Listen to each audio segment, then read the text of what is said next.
It's 3 a.m. on a Saturday morning in Shellman, Georgia. Freddy Peterson's phone lights up in the dark. He's a flight attendant. He's worked the same airline for 10 years. Last night, he worked a packed flight from Detroit to Newark. Everything felt normal. The message on his phone says his airline doesn't exist anymore. A few hours later, Freddy is standing at his old ticket counter at the Atlanta airport, worried about his family and his mortgage.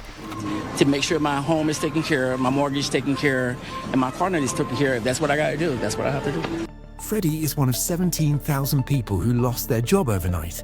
Spirit Airlines, the bright yellow planes you've made fun of, the punchline of 1,000 jokes, is gone. Well, it was a pleasure working with you guys, and I wish you the best. Thank you very much. Hey, Spirit, all the best, and whatever comes next for you guys. Really appreciate it, man. Thanks.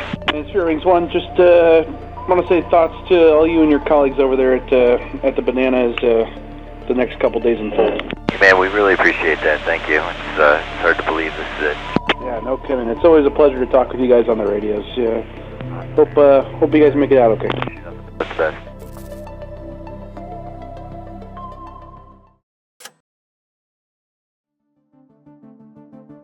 Liquidated at 3 in the morning with no warning, it's the first major American airline to die in 25 years.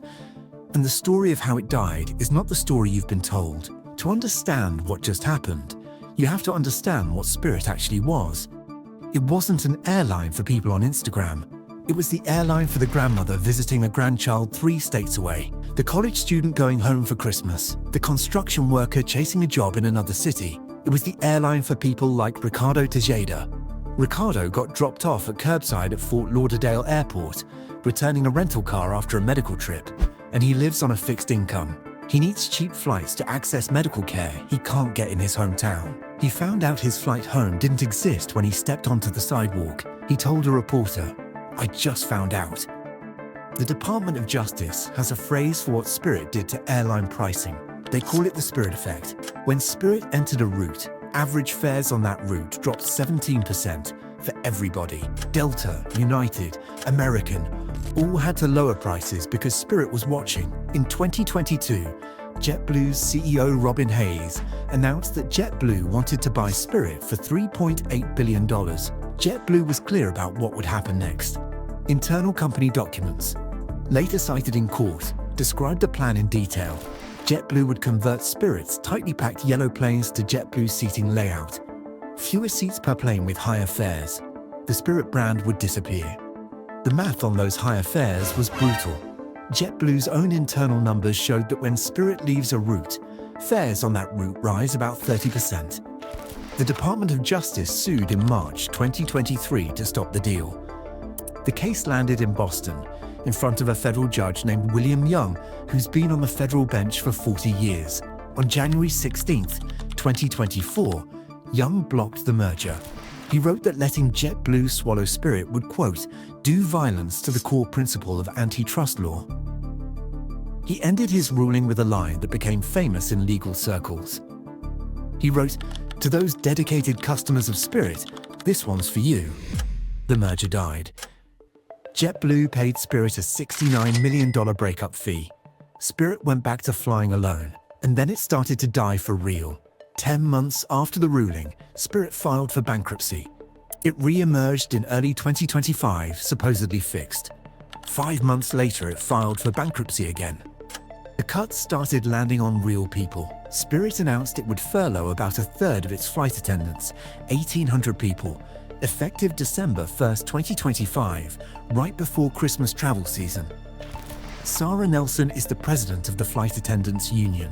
She's the labor leader who organized the airport pressure campaign that ended the 2019 government shutdown. On May 2nd, 2026, she sent a message to every flight attendant in the country.